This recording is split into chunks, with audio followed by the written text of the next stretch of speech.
You've probably been here before.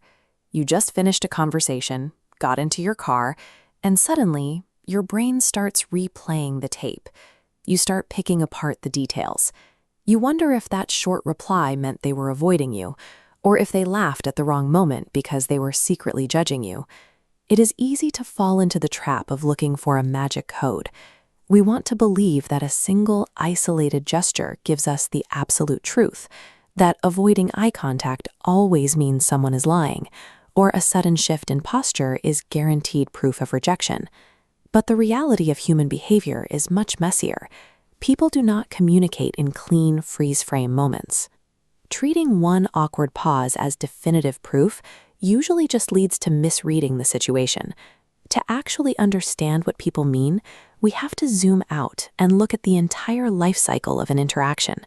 Every conversation actually begins before a single word is spoken. We enter an interaction already holding on to mental filters and snap judgments based on first impressions.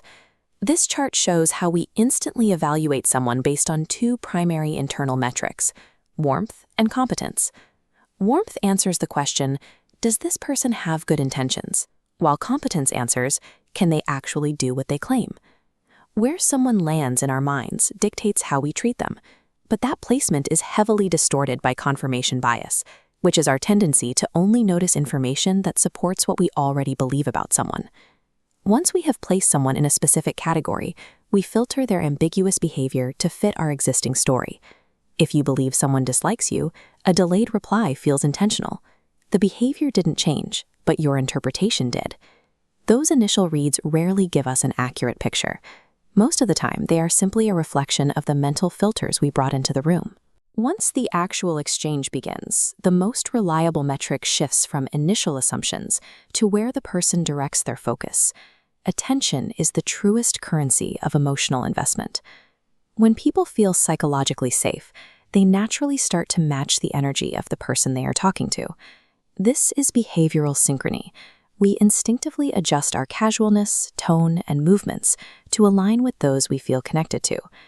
On the flip side, we tend to panic when someone goes quiet or breaks eye contact. But silence doesn't automatically mean rejection. Eye contact is influenced by culture, personality, and the immediate environment. Often, a lack of engagement is just a sign of internal processing. Environmental stress, anxiety, or feeling overwhelmed can cause someone to withdraw or even speak nervously simply to regain a sense of control in the moment. The real test of an exchange does not happen when everything goes smoothly. It happens when you introduce friction. Observing how someone reacts when you say no or ask for space reveals a lot about their respect for your boundaries. True respect is measured by how a person handles that friction. A secure person might be disappointed by a boundary, but they can still acknowledge your right to choose.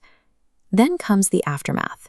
The conversation is over, you are physically separated, and now you are waiting for a follow-up, like a text that takes just a little too long to arrive. This diagram illustrates a psychological trap called the fundamental attribution error. It shows exactly why we judge others so harshly in this waiting period. When a single action occurs, our logic splits. If we take hours to reply to a message, we take the path that points to external circumstances. We were busy with work. But if someone else takes hours to reply, we take the path that blames their internal character, deciding they are irresponsible or avoiding us. As time passes, human memory deletes the literal sentences spoken during the interaction. What remains is only the emotional residue, whether we walked away feeling respected and safe or dismissed and embarrassed. Because of this, our post-conversation analysis is inherently flawed. We weigh our own personal anxieties and emotional memories against a heavily biased view of the other person. This brings us to the most reliable rule of social psychology. No single gesture, silence, or conversation proves anything in isolation. Look at this timeline. That single data point on the left, a one-off bad mood, is just behavioral noise. The clustered pattern on the right represents repeated choices. When words contradict actions, long-term patterns are the truth. People reveal priorities through what they consistently make time for. The most effective shift you can make is to stop trying to be a mind reader. Give people the grace of context. Instead of guessing why they withdrew, ask specific, targeted questions to give them a clear path into the discussion. Understanding human behavior is not about becoming suspicious of everyone around you.